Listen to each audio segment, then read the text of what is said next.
Nos anos 40, surgiu um poderoso esquadrão que apresentava a melhor linha média da história do futebol brasileiro.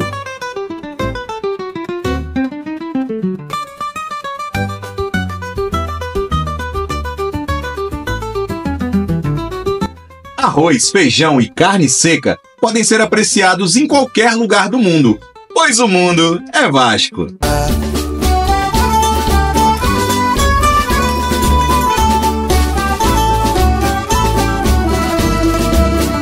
Sobre os peitos leais vascaínos, brilha a cruz gloriosa de Malta. O pernambucano Jorge Dias Sacramento nasceu em Recife no dia 22 de março de 1924. Canhoto e com extrema disposição física e obediência tática, Jorge atuava pelas categorias de base do Portela de Recife até ser descoberto por Seu Menezes, pai do ídolo vascaíno Ademir. Ele logo levaria o jovem lateral para a base do Vasco da Gama.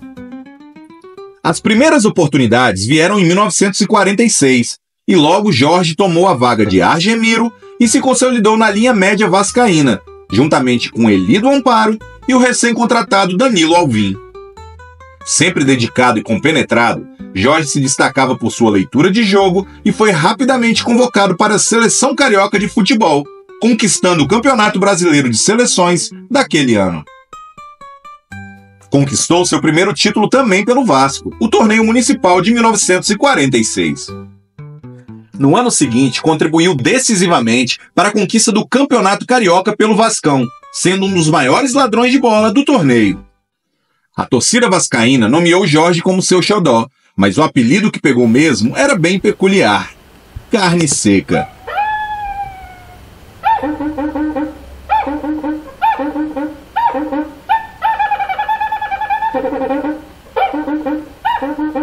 Aquela linha média contava com os craques Danilo Alvim, Eli e Jorge, e era conhecida nacionalmente como Arroz, Feijão e Carne Seca.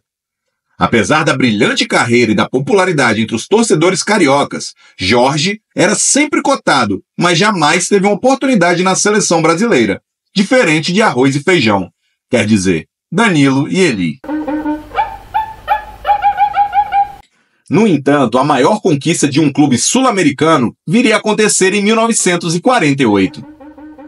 Na verdade, era a maior conquista continental de um clube no mundo, pois o Sul-Americano de Clubes seria o embrião desse formato de disputa em qualquer lugar do mundo. Muitos anos antes da Liga dos Campeões da Europa ou da Taça Libertadores da América, o continente presenciava a mais imponente conquista da história naquele momento. E Jorge levantava o troféu de campeão das Américas junto com seus companheiros.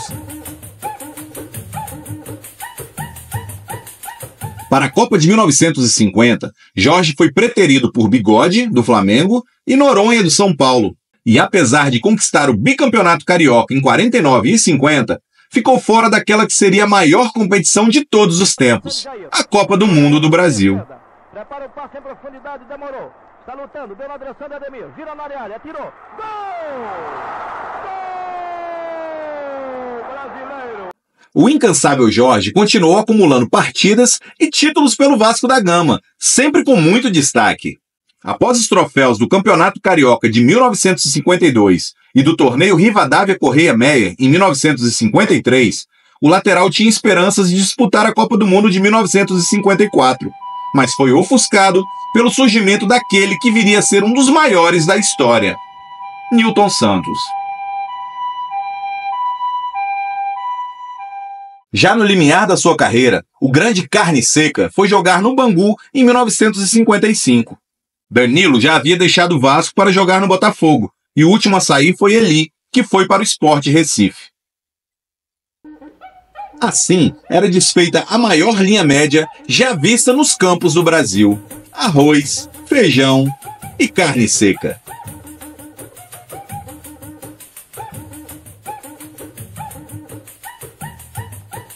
Os três atuaram juntos em 205 jogos, com exuberante aproveitamento de 72,5%.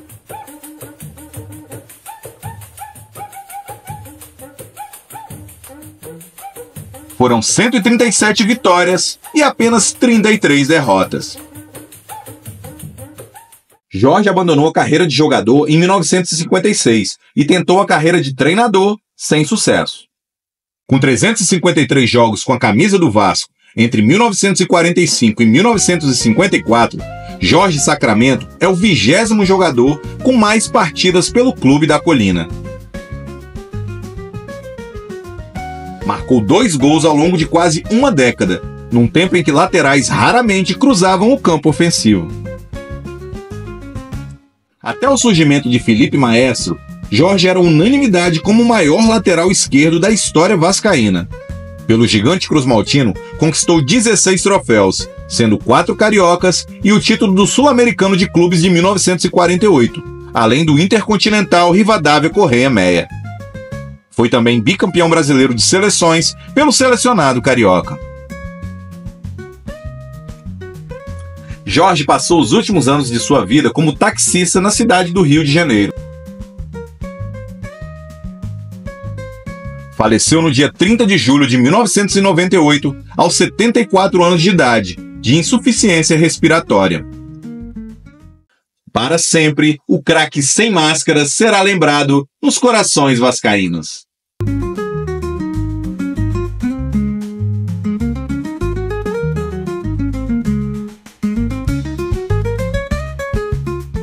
Alô, você torcedor vascaíno, tá curtindo o conteúdo? Não esquece de dar aquele joinha, compartilhar com seus amigos e se inscrever no canal. Venha conhecer de perto os craques que escreveram a história mais linda do futebol mundial, pois o mundo é Vasco.